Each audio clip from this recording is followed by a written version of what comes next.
Good morning students, this is Satish Kumar from Krishna Public School, and in this video we shall be discussing about the conservation of forest and how it can be achieved, and also about the conservation of wildlife and also some types of species. Okay. So students, हमने पहले forest के बारे में बात की थी कि हमें फॉरेस्ट की रिक्वायरमेंट क्यों है और क्यों हमें सबसे ज़्यादा फॉरेस्ट चाहिए, because of our healthy environment and to fulfilling our needs. So today we will be discussing about कि हम कंजर्वेशन ऑफ फॉरेस्ट को कैसे अचीव कर सकते हैं, कि हमें फॉरेस्ट कैसे मैक्सिमम वैल्यू में हम बचा सकते हैं. तो इसके अंदर सबसे पहले मैंने कुछ हेड्स यहाँ पे लिखे हुए हैं. सबसे पहला हेड आता है avoiding of deforestation. Avoiding of deforestation का मतलब है कि जो हमारे पेड़ों की जो कटिंग चल रही है आजकल, जो फॉरेस्ट हमारे just because for our own requirement, हम जो खड़े स्टैंडिंग फॉरेस्ट हैं उनको सबको कट कर देते हैं और उसके बाद वहाँ पे बिल्डिंग्स या और दूसरी चीज़ें, रोड्स वगैरह जो हमें चाहिए वो बना लेते हैं. तो उसकी वजह से जो प्लांट्स और एनिमल्स हैं उनका हैबिटेट उनसे क्या हो जाता है, छिन जाता है, और इस वजह से वो क्या करते हैं, ह्यूमन सेटलमेंट्स की तरफ क्या करते हैं, अप्रोच करते हैं और फिर चीज़ें और प्रॉब्लमेटिक हो जाती हैं.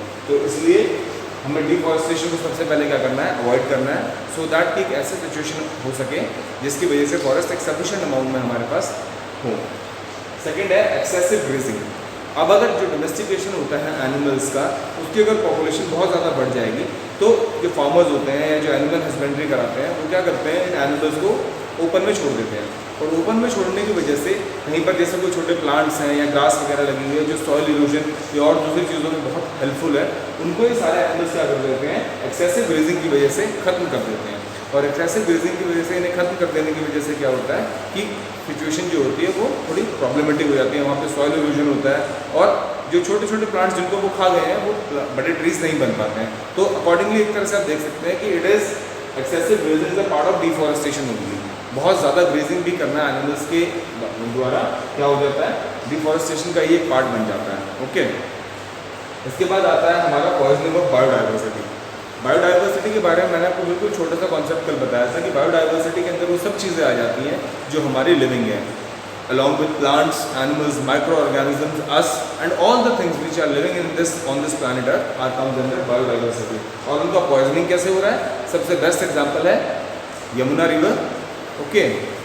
आपका दिल्ली में जो है आप उसका कलर देख सकते हैं, it is totally dull black. क्यों? क्योंकि उसके अंदर सारा जो वेस्ट होता है वो मटेरियल डाला जाता है, केमिकल्स निकले हुए फैक्ट्रीज से और हमारे घर से निकली हुई गंदगी, plastics and all these things we are dumping in water bodies.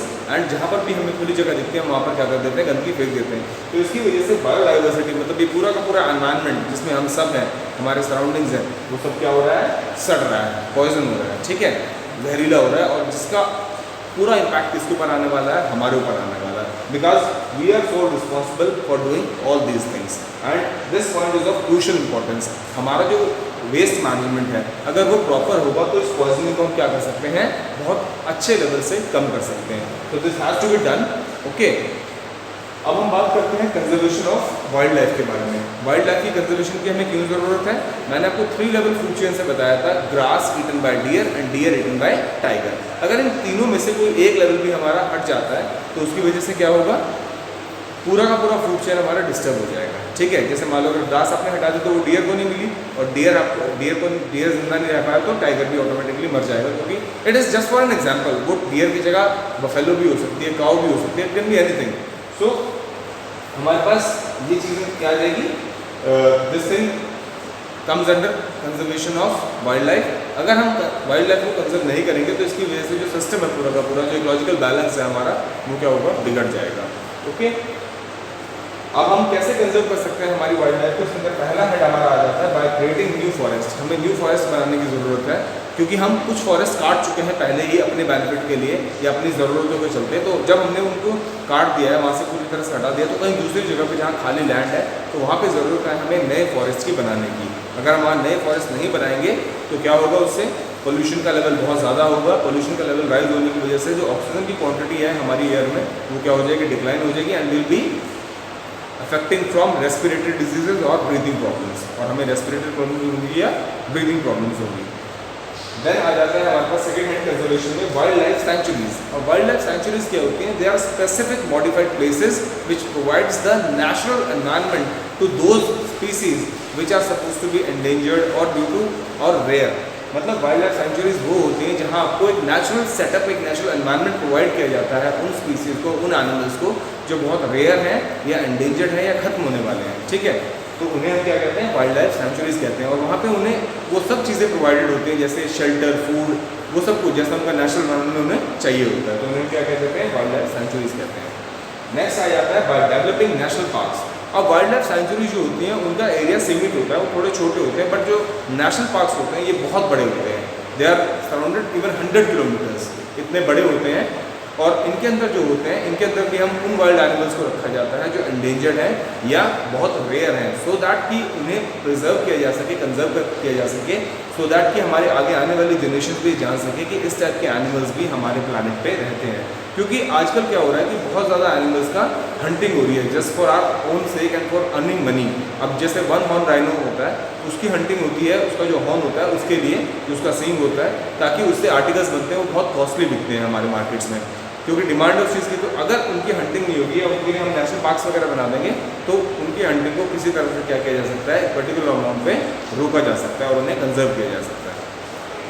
उसके बाद हमारे पास आ जाते हैं स्टूडेंट्स टाइप्स ऑफ स्पीसीज। अब जो एनिमल स्पीसीज होते हैं उन्हें हम 4 कैटेगरी में डिवाइड कर देते हैं, endemic, endangered, extinct and threatened.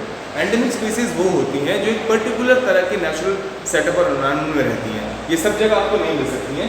इनके लिए एक पर्टिकुलर जैसा इनको सेटअप चाहिए, जैसे if will talk about polar bears, तो पोलर बियर्स आपको सिर्फ पोल्स में मिलेंगे, वो आपको सब जगह नहीं मिल सकते हैं।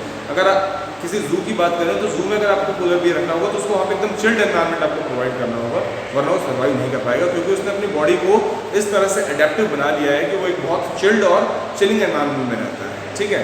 तो इस टाइप की स्पीसीज को हम क्या कहते हैं, एंडेमिक स्पीसीज कहते हैं। उसके बाद आ जाती हैं हमारी एंडेंजर्ड स्पीसीज।